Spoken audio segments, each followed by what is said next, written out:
Alright everyone, today we're talking about what to do when your polymer clay comes out of the oven cracked. I've been meaning to make this video for a while, but I just haven't had anything come out cracked. I guess I'm just that good, and I needed an example to show you what to do. So I've just had this come out of the oven. It's for a pair of earrings I'm making. And before I start repairing it, we need to understand why I actually did this crack in the oven. Every time I've had a crack, guaranteed it's because there is an air bubble trapped inside of there. So I guess the air's heating up in the oven and then trying to escape and splitting the clay open. Now, I wouldn't normally have this problem on a piece this thin, but if you look on the side, it's because I've layered 2 pieces of clay because the original piece wasn't thick enough. So obviously when I'm layering the clay, I've accidentally trapped some air in there. What I used to do is I would just fill the crack with clay and then try and rebake it. But if you do that and it's cracked because of an air bubble, I'm telling you right now, unless you fill that air bubble up, it's going to crack again. So yes, as you can see right now, I'm going to destroy the back of this and I need to completely cut the crack open.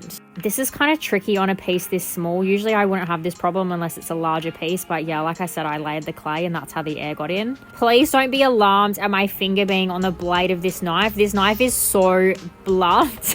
But please, when you're doing this, be a lot more careful than I am and cut away from yourself. I am cutting towards myself in this video, but as I said, the knife is really blunt, so just be a little bit more careful. So just keep working at it until you fully cut that crack open. You'll know what you need to cut because where the air bubble is, the clay will be kind of lifted, and if you can't cut anymore, then the clay is stuck together. There's no air in there and you're good. As you can see, I cut quite a lot off. I just really wanted to make sure there was no air bubbles in there because I did not want to do this process again if it came out cracked again. Now it's looking pretty messy, so I'm just going to wipe over it with acetone just to clean the area up a bit and make sure I've cut enough off. Also, the acetone smooths the surface out, so when I refill it with more clay, it's just better to be working on a smooth surface. Now I'm quite happy with how that looks and I'm going to move on to filling that in with more clay. Usually filling it in would be a little bit easier if you just cut a hole out of like a larger piece that you're working on, but because I cut the entire back corner off, I have to redo the backing for that whole corner.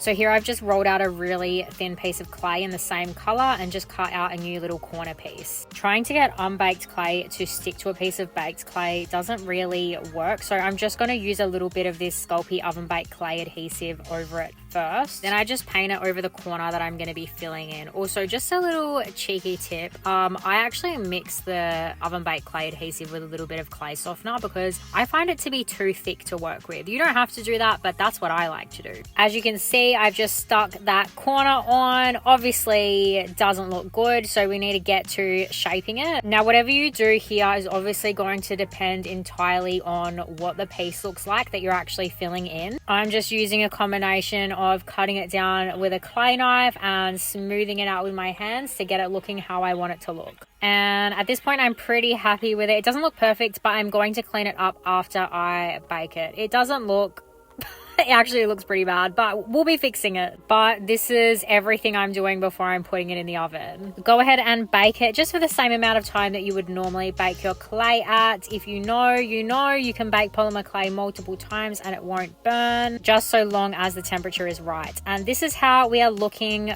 fresh out of the oven.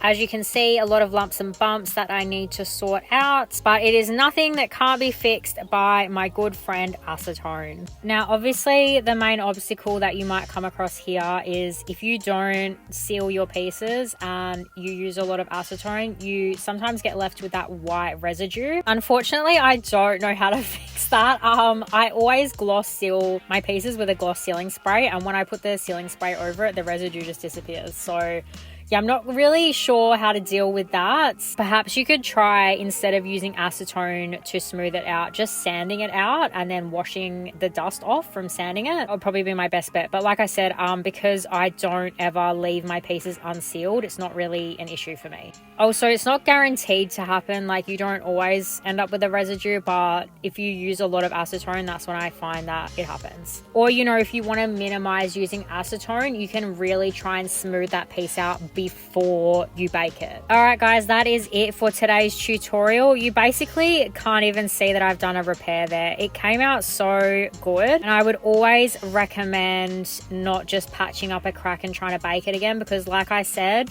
I've done it many times before and I always end up with another crack. So really try and cut it open, get that air bubble out, fill it in, and you should be all good. As always, thank you for watching, and let me know if you want to see anything else from me. Bye!